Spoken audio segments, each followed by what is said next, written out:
Happy to have you here with us for another edition of Summit League Spotlight. I'm Keenan Dixon. What a busy week it has already been. There's still so much more to happen in league play. We'll get to that in just a little bit. But first, let's talk about what went down at Summit League Basketball Media Day. All 18 teams converged on the Premier Center here in Sioux Falls, where the Summit League tournament will take place in just under 5 months, and they broke down their goals for the upcoming season. We learned that Grace Cave hasn't taken a week off since her Omaha side lost in the Summit League Championship game 7 months ago. She claims to have added skills to her already deep bag, but she won't reveal those secrets until the season starts. We learned that St. Thomas's Parker Bjorklund is the most interesting man in college hoops, and his movie script continues to be written. As he enters year 6 of college and year 4 of college hoops, Bjorklund's journey from the pickup courts to preseason first team All-Summit rightfully amazes people. The Tommies are poised for a big season ahead in their 3rd in Division I.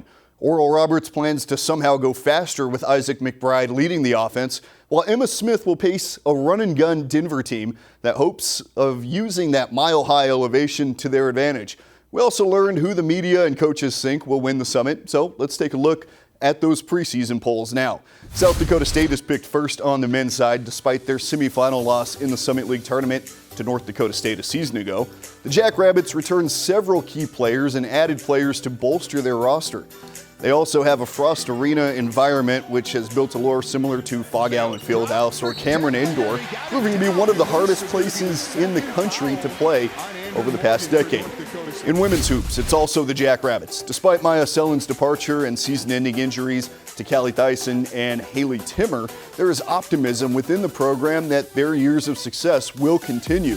South Dakota State earned a 9 seed in the NCAA tournament, beating Southern Cal in overtime before losing to eventual Final Four team Virginia Tech.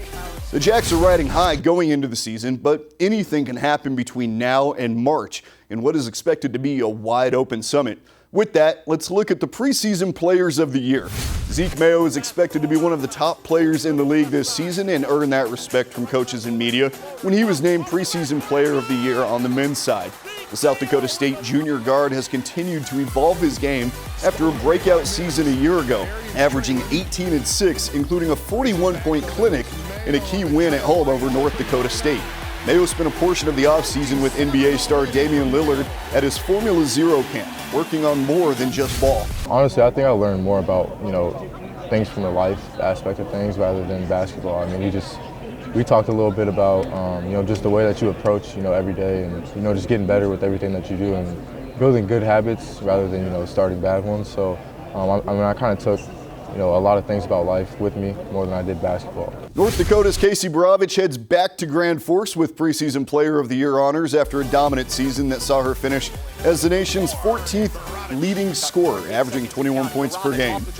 The Fighting Hawks bowed out in the Summit League tournament quarterfinals to Omaha, and that has spurred motivation this offseason. Borovich heads to her 5th season with a goal in mind to win her first Summit League tournament game, and she has a plan that will help North Dakota win more than one. As much as a success I've had individually, I think bringing my team with me, trying to get higher in the Summit League, just regular season, win more games, get more players on all team lists, bring other people with me, do what I can to just be a playmaker. The new season begins November 6th with 17 Summit League teams in action. And we'll have full recaps and interviews from Media Day in the coming weeks right here on Summit League Network as we inch closer to tip-off. And as we prep for that season to begin, 4 others are wrapping up. Women's soccer is coming down to it as we sit just 2 weeks from the start of the league tournament. Teams continue to jockey for those top 2 host spots to earn byes into the semifinals at home. Denver remains in first after sweeping the South Dakota schools. The Pioneers remain unbeaten in league play while South Dakota State and Oral Roberts are tied at 9 points, 2 ahead of 4th place South Dakota.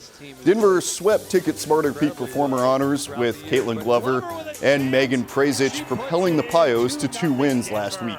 In men's soccer, the top 2 in the preseason polls remain those in those spots here in this portion of the season. Denver and Oral Roberts remain even on points, with their only points dropped coming in a 1-1 draw between the two.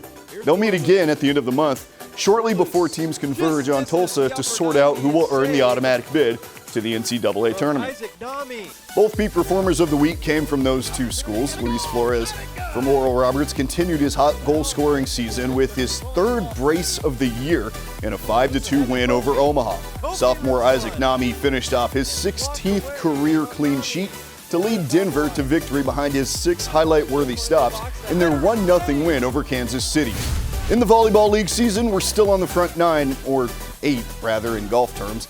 The standings look different, but with 5 weeks left in the season, there's still so much to be decided. Reigning champs South Dakota has had a rough go of it, and they sit in 4th after losses to Omaha and Kansas City.